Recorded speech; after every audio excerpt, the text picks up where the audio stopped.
तो इस वीडियो में हम लोग डिस्कस करेंगे अबाउट बैच पेमेंट्स। हम लोग डिस्कस करेंगे कि बैच पेमेंट्स क्या होती हैं, बिजनेसेस को बैच पेमेंट्स की ज़रूरत क्यों होती है और हम इन्हीं कब यूज़ करते हैं, और एक नई बैच पेमेंट हम लोग क्रिएट कैसे करेंगे और बैच पेमेंट के बेनिफिट्स क्या होते हैं।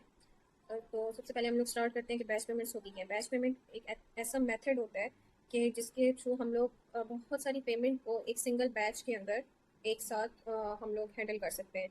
कि हर पेमेंट को इंडिविजुअली क्रिएट करने की बजाय हम लोग उन्हें एक बैच के अंदर कन्वर्ट कर देते हैं। उन्हें हम लोग कह सकते हैं कि हम उन्हें ग्रुप ग्रुप कर देते हैं।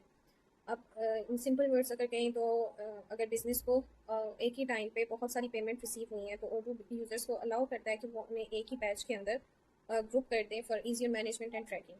अब हम लोग बैच पेमेंट्स को यूज़ क्यों करते हैं? बैच पेमेंट्स हमारे लिए बिजनेसेस के लिए इसलिए ज़रूरी होती हैं क्योंकि ये हेल्प करती हैं to process multiple payments efficiently. इससे हमारा टाइम बच जाता है, मैनुअल वर्क कम हो जाता है, पेमेंट की जो ट्रैकिंग होती है वो ईजी हो जाती है, और उसके बाद सिंप्लीफाई रिकनसाइलेशन। फिर पेमेंट्स में जो रिकॉर्ड होता है हम लोग उसको ऑर्गेनाइज कर देते हैं।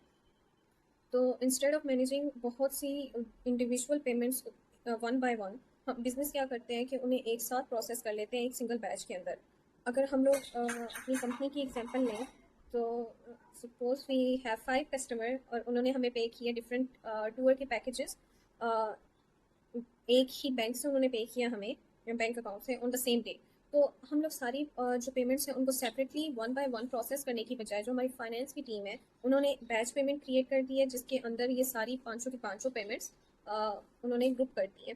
तो ये पेमेंट मैनेजमेंट को ईजियर बना देता है और मोर ऑर्गेनाइज बना देता है।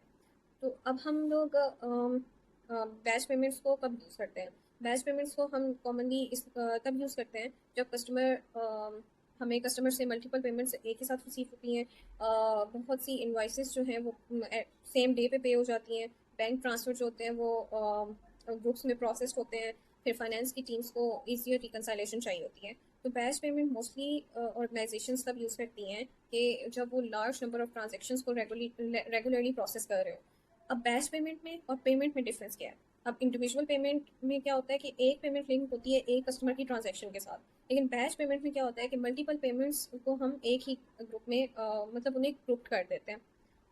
अब हम लोग बैच पेमेंट क्रिएट कैसे करते हैं? सबसे पहले हम लोग कस्टमर्स में जाएंगे, हम लोग बैच पेमेंट्स पे क्लिक करेंगे।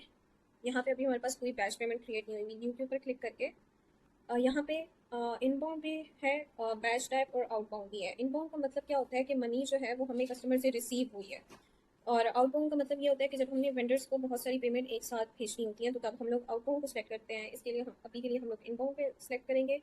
बैंक हम लोग सेलेक्ट करते हैं या कोई भी डिफरेंट कैश या बैंक या जो भी हमने सेलेक्ट करना हो। पेमेंट का मेथड हम लोग देखेंगे मैनुअल पेमेंट। उसके बाद डेट हम आज की रखते हैं। फिर उसके बाद हम लोगों ने रेफरेंस अगर ऑटोमेटिकली जनरेट करना है तो हम इसको ऐसे ही छोड़ देंगे। फिर उसके बाद यहाँ पे लाइंस में हम लोग पेमेंट को ऐड कर सकते हैं। अब हम लोग यहाँ पे कंफर्म करेंगे,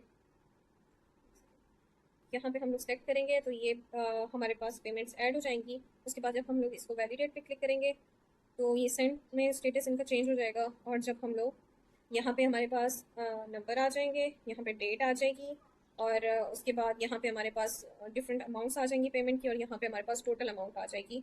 फिर हम लोग जब बैच पेमेंट को देखेंगे तो हमारे पास हमें इस तरीके से शो होगी। यहाँ पे बैंक यहाँ पे हमें डेट शो होगी, अमाउंट शो होगी टोटल, और यहाँ पे हमने कोई एक्टिविटी स्केड्यूल करनी हो तो वो भी कर सकते हैं। और यहाँ पे इसकी स्टेट अभी क्या है, ये सेंट में। तो इस तरीके से हम लोग मल्टीपल पेमेंट्स को एक ही बैच में कन्वर्ट कर देते हैं।